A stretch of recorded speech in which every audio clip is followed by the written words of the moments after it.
Certains d'entre vous, peut-être, vous connaissez déjà du détourage. Vous pouvez l'utiliser avec la baguette magique, avec l'outil de sélection rapide, avec plein d'autres méthodes. Moi, je vais vous montrer l'outil plume. Alors pourquoi l'outil plume?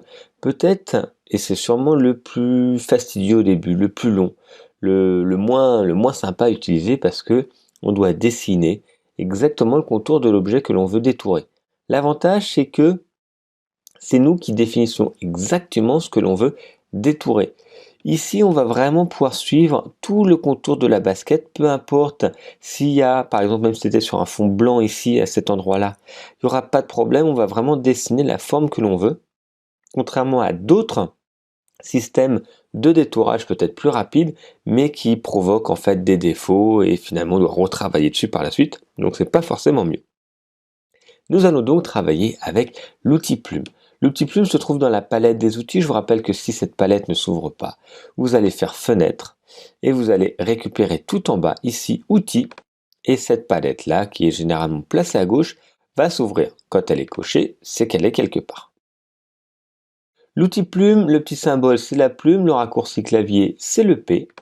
Si je clique longtemps dessus, je retrouve l'outil plume, si vous voyez le raccourci clavier, outil plume libre, outil plume de courbure et autres.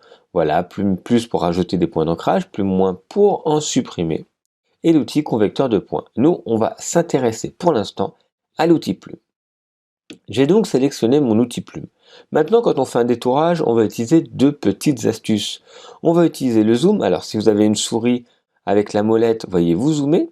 Et ça vous permet, avec la molette de la souris, de garder en mémoire l'outil sélectionné au lieu d'aller prendre l'outil loupe, cliquer en avant, ou si j'appuie sur Alt, vous voyez, il y a le moins qui apparaît, cliquer en arrière et reprendre la plume, ça vous permet comme ça de zoomer. Parce que c'est bien d'être assez précis. Et également, quand on zoome, ce qui peut se passer, si je suis là que je veux détourer la partie à gauche, je ne peux pas.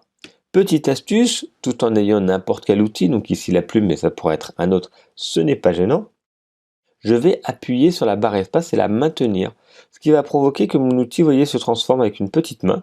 Je maintiens la barre espace. Si je clique et je me déplace, je vais pouvoir accéder à une partie qui n'était pas visible au préalable. Si je lâche la barre espace, il y a toujours mon outil plume qui apparaît. Donc comme ça, je pourrai aller naviguer tout en gardant le même zoom au lieu de faire un dézoom et zoom sur une partie. Voilà les petites astuces pour le détourage et je vais vous montrer comment on fait le détourage par la suite.